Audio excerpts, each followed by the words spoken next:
بسم اللہ الرحمن الرحیم۔ السلام علیکم۔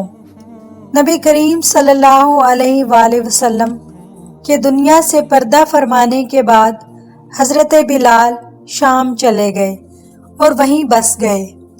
ایک عرصے کے بعد خواب میں نبی پاک صلی اللہ علیہ وآلہ وسلم کی زیارت ہوئی اور فرمایا، بلال ہمیں ملنا کیوں چھوڑ دیا؟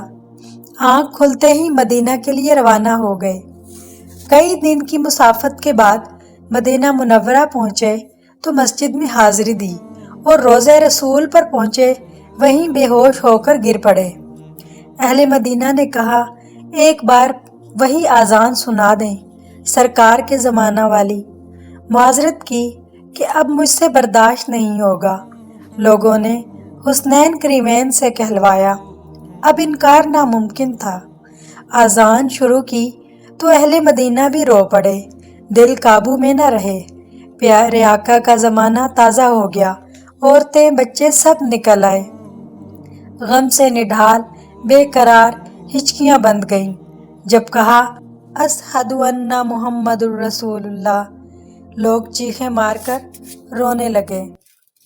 خالی منبر دیکھ کر گر پڑے، بے ہوش ہو گئے، اذان مکمل نہ کر سکے۔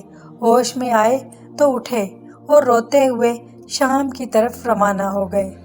اللہ ان جیسی محبت بھی ہمارے دلوں میں بھر دے، آمین۔